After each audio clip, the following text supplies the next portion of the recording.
Boa noite, aqui é o Letras do Espaço e nós vamos estar gravando agora a quinta parte de O Lobo da Estepe para o projeto Leituras da Terra de Santa Cruz, para o nosso clube.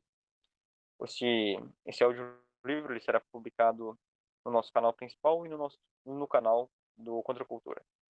É, Perante a presença do Izanagi, que esteve no nosso último dia do convidado, estarei fazendo a leitura na página 71 da última parte que a gente leu, que é um poema.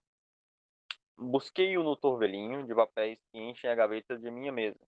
Encontrei-lhe e o li. Eu, o lobo da estepe, vago errante pelo mundo de neve recoberto. Um corvo sai de uma árvore, adejando, mas não há corças por aqui, nem lebres. Vivo ansiando por achar a corça. Ah, se eu desse com uma, tê-la em meus dentes entre minhas garras, nada seria para mim tão belo.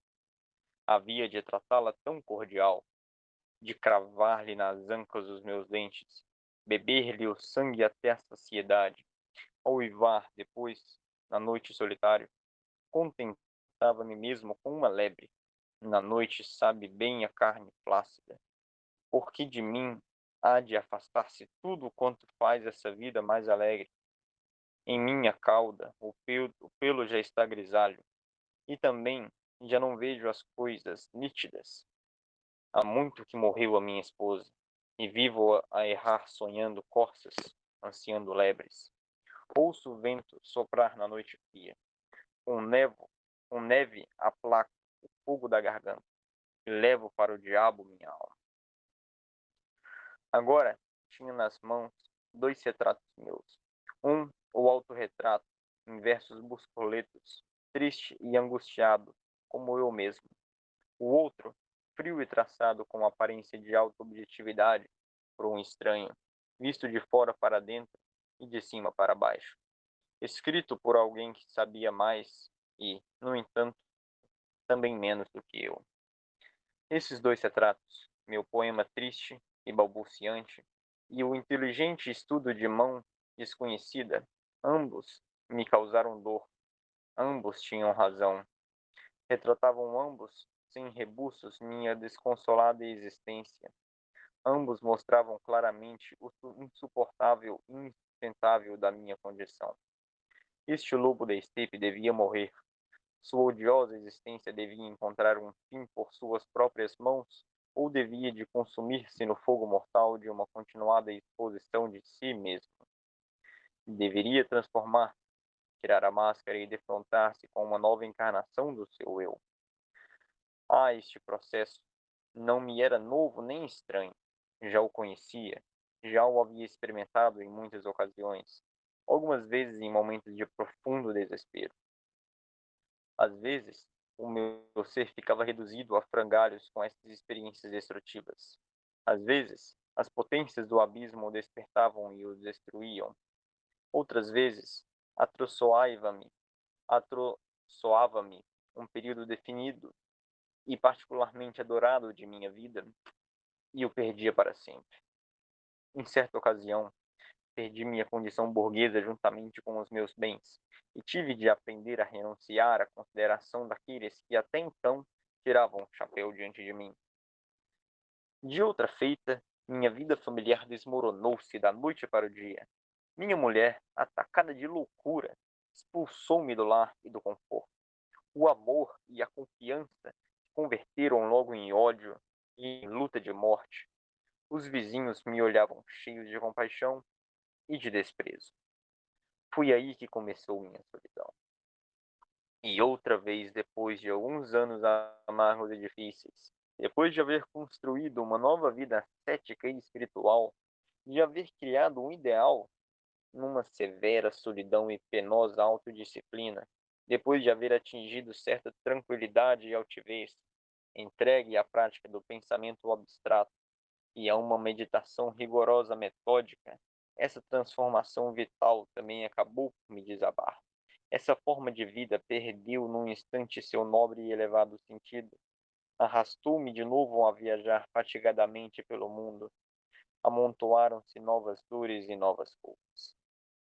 E cada vez que arrancava uma máscara, que via ruir um ideal, Cada um desses acontecimentos era precedido por um silêncio e um vazio cruéis, por um mortal isolamento e ausência de relações, um triste e sombrio inferno que agora de novo tinha de enfrear.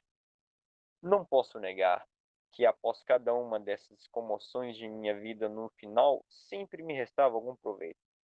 Um pouco mais de liberdade, de espiritualidade, de profundidade, mas também de isolamento, de incompreensão, de frigidez. Visto do ângulo burguês, minha vida fora, de uma a outra dessas comoções, uma permanente descida, um afastamento cada vez maior do normal, do permitido, do são. Ao longo de alguns anos fiquei sem trabalho, sem família, sem lar.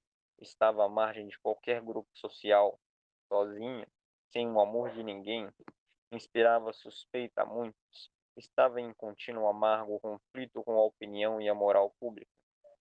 E embora continuasse vivendo na esfera burguesa, era, todavia, por minha maneira de pensar e de sentir, um estranho nesse mundo. Religião e pátria, família e Estado careciam de significação para mim, e já nada me importava. A presunção da ciência, das profissões, das artes me causava asco. Meus pontos de vista, meu gosto, todo o meu pensamento, com que em outras épocas brilhara como um homem bem conceituado, tudo estava agora abandonado e embrutecido e causava suspeita a muita gente. Se em todas as minhas dolorosas transmutações adquirira algo de indivisível e imponderável, caso eu tivera de pagá-lo, e em cada uma delas minha vida se tornara mais dura, mais difícil, mais solitária e perigosa. Na verdade, não tinha nenhum motivo para desejar a continuação deste caminho que me conduzia a atmosferas cada vez mais rarefeitas, semelhantes àquela fumaça da canção de outono de Nietzsche. Ah, sim, já conhecia esses acontecimentos, essas transformações que o destino reserva aos seus filhos diletos, aos mais difíceis de contentar. Conhecia-os demasiadamente bem. Conhecia-os como um caçador diligente, mas sem sorte conhece as etapas de uma caçada. Como um velho jogador de bolsa pode conhecer as etapas da especulação, do lucro, da insegurança, da insolvência, da barracota. Teria de voltar a sofrer tudo aquilo, todo o tormento, toda essa extraviada necessidade, todos esses olhares de vileza e pouco valor do próprio eu, toda essa terrível angústia diante do sucumbir, todo esse temor da morte. Não era mais prudente e simples impedir a repetição de tanta dor e sair de cena? Certamente, era mais simples e razoável. Fosse verdadeiro ou não o que diz o livrinho do lobo da estepe sobre o suicida, nada poderia impedir-me o prazer de matar-me com a ajuda do gás, da navalha ou da pistola, a repetição de um processo cujas amargas consequências já tivera a ocasião de experimentar tantas vezes e com tanta intensidade. Não, não, com todos os demônios, não havia nenhuma força no mundo que pudesse exigir de mim novamente o encontro com os horrores da morte, o ter de passar outra vez por uma nova conformação, uma nova encarnação, cujo fim não seria já a paz e o descanso, mas sempre uma nova autodestruição, ou pelo menos uma nova autoconformação. Embora o suicídio fosse estúpido, covarde e mesquinho, embora fosse uma saída de emergência difamante e vergonhosa para fugir ao torvelinho de dores, qualquer saída, ainda mais ignominiosa, seria de desejar-se intimamente. Não se tratava de nenhum drama de nobreza e de heroísmo. Aqui estaria eu diante da singela escolha entre uma dor passageira e leve e um sofrimento infinito e indivisível. Não raro em minha vida, difícil e insensata, fui como o nobre Dom Quixote, preferindo a honra à comodidade e o heroísmo à razão, mas já era tempo de acabar com isso. Bem, agora eu vou estar passando para o meu amigo Izanagi continuar a leitura conosco.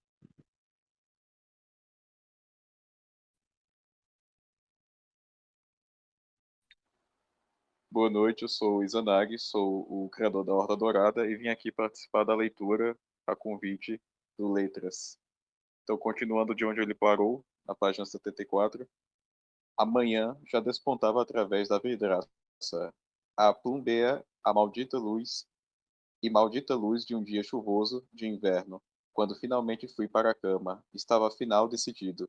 Porém, no último instante, no derradeiro momento da consciência, no instante de transpasse, brilhou com a rapidez de um raio aquela notável passagem do livreto do Lobo da Estepe, onde se falava dos imortais, e ela se uniu à palpitante recordação de que em muitas ocasiões, recordação de que em muitas ocasiões, a última fora recentemente, eu me sentira o bastante próximo deles para saborear, ao compasso de uma música antiga, toda a serena, clara e sorridente sabedoria de que eram dotados.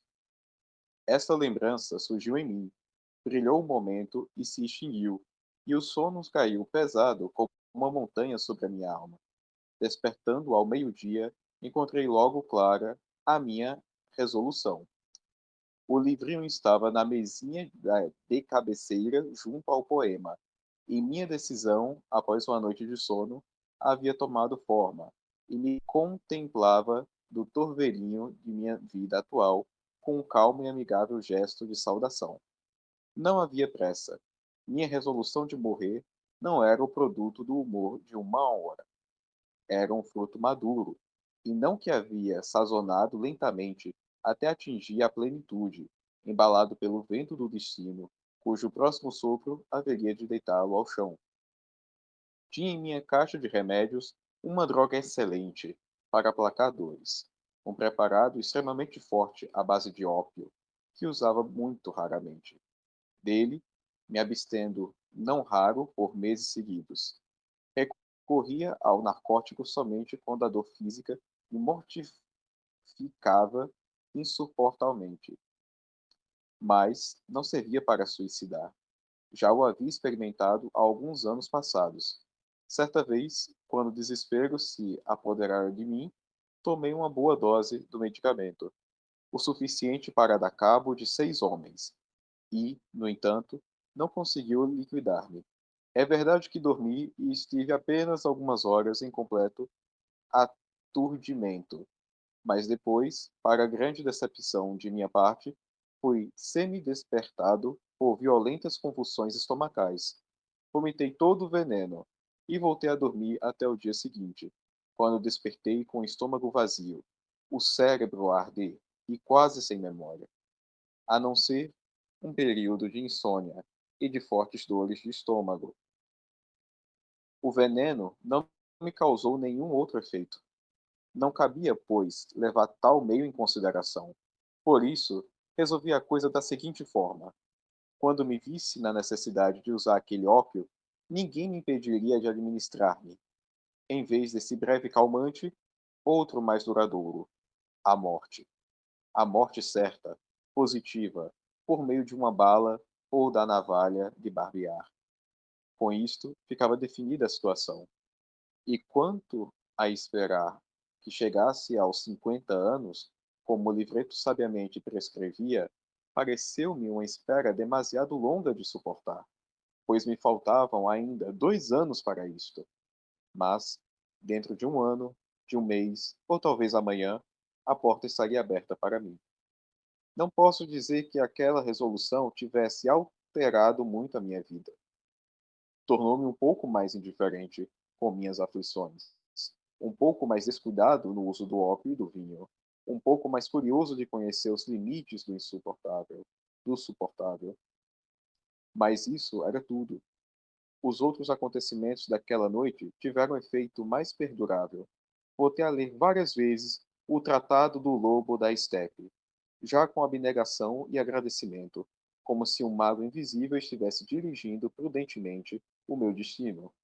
Já com desprezo e desdém pela insipidez do tratado que, a meu ver, não compreendia em absoluto a disposição e o transe específicos de minha vida.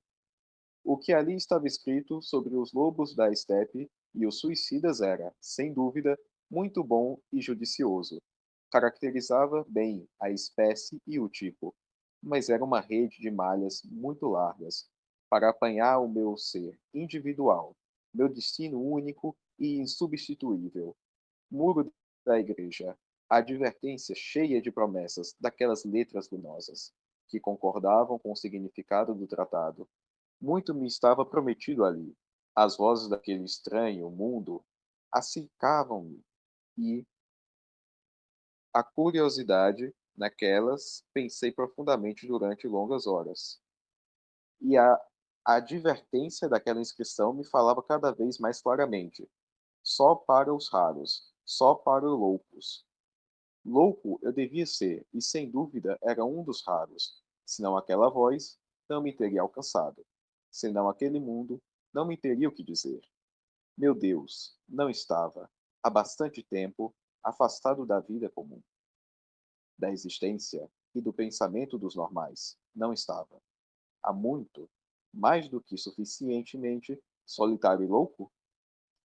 E, no entanto, compreendi muito bem, no íntimo do meu ser, o chamado, o convite à loucura, o alijamento da razão, a escapada aos estorvos da convenção, para entregar-me a um mundo flutuante.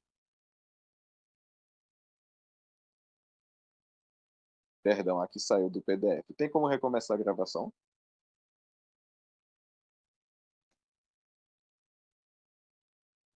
Oba, boa noite. É, se quiser só abrir o PDF de novo e continuar a leitura, eu só corto depois. Tem como Tem cortar? como cortar? Tem como cortar tranquilo. Pois certo, deixa eu reabrir aqui. Fechou. Você, página 76, aí você recomeça no tipo, começo do parágrafo. Pode ser, pode ser na página 76, 77, né? Em Meu Deus não estava há bastante tempo. 76. Deixa eu ver aqui onde é que eu tinha parado. Página 76 do PDF, página 77 do livro. Meu Deus, não 77. estava. Às vezes eu gosto de buscar por palavras, como é fácil. Achei. Achei. Pronto, vou começar. Meu Deus, não estava há bastante tempo afastado da vida comum, da existência e do pensamento dos normais. Não estava, há muito tempo, mais do que o suficientemente solitário e louco? E, no entanto, compreendi muito bem no íntimo do meu ser o chamado, o convite à loucura, o alijamento da razão, a escapada aos estorvos da convenção, para entregar-me ao mundo flutuante e anárquico da alma e da fantasia. Uma tarde, após percorrer em vão as ruas e praças em busca do homem do cartaz, e após haver passado e tornado a passar diante do muro da porta invisível, acabei dando com um cortejo fúnebre em São Martim. Enquanto examinava a face dos que acompanhavam o carro fúnebre, fiquei pensando: em que parte da cidade, em que parte do mundo, vive o homem cuja morte significará uma perda para mim? E onde estará o homem para quem minha morte há de significar algo? Havia Érica, é verdade, mas há muito que vivíamos separados. Raramente nos víamos, sem que brigássemos, e por ora nem sequer sabia de seu paradeiro. Vinha às vezes ver-me ou ia ao seu encontro, e embora ambos fôssemos pessoas solitárias e difíceis, aparentadas na alma e nas suas enfermidades, havia entre nós certos laços que persistiam, apesar de tudo. Mas não haveria de respirar fundo e sentir-se um tanto aliviada ao ter conhecimento da minha morte? Não sabia. Também nada sabia sobre a autenticidade de meus próprios sentimentos. É preciso que viva no normal e no possível para que saiba algo dessas coisas. Enquanto isto, segui meu capricho. Juntei-me ao cortejo fúnebre e caminhei ao lado dos acompanhantes até o cemitério. Uma necrópole moderna, de cimento, dotada de cernatório e de todos os requisitos imagináveis. Nosso defunto, entretanto, não foi cremado. Descarregaram o caixão junto a uma simples cova aberta no solo, e viu o padre e os outros abutres da morte, mais os agentes funerários, executarem suas funções, procurando revesti-las de alta solenidade e de tristeza. Sua teatralidade, confusão e fingimento eram tais que ficavam a um passo do ridículo. Vi como suas vestes negras, cafan cafanes flutuantes dos ombros, e como se esforçavam por imitar a tristeza dos parentes, e em dobrar o joelho diante da majestade da morte. Tal afã era inútil, pois ninguém chorava o morto, não parecia insubstituível para quem quer que fosse. Ninguém parecia disposto a piedosas reflexões, e quando o padre se dirigiu à comitiva, chamando a todos de meus irmãos em Cristo, silenciosos e mercantis, aqueles negociantes e quitandeiros acompanhantes de suas mulheres baixavam os olhos com muita seriedade. Embaraçados e perplexos, movidos apenas pelo desejo de que tudo aquilo acabasse o quanto antes. Quando parecia ter chegado o fim, os dois irmãos em Cristo, que estavam na frente, apertaram a mão do orador e limparam os sapatos numa moita, tirando-lhes o barro úmido em que fora sepultado morto. Logo os rostos voltaram a ficar imediatamente naturais e humanos, e um deles me pareceu de repente conhecido. Era, segundo imaginei, o homem que naquele dia carregava o cartaz, o mesmo que entregou aquele pequeno livro. Naquele instante, como me parecesse havê-lo reconhecido, o homem se voltou, agachou-se, deteve-se a baixar a bainha das calças da fazenda negra, que trazia arregaçadas sobre os sapatos, e afastou-se às presas dali, com um guarda-chuva pendurado ao braço. Saí atrás dele, alcancei-o, cumprimentei-o com a cabeça, mas ele pareceu não me reconhecer. Hoje tem espetáculo? Perguntei, tentando piscar um olho à maneira daqueles que compartilham um segredo.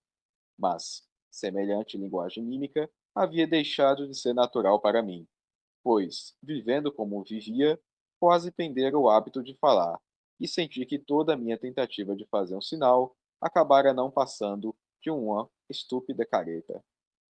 Muito obrigado, caro Zanag. Agora vou solicitar para o Comprade Petrovic fazer a leitura dos próximos 10 minutos.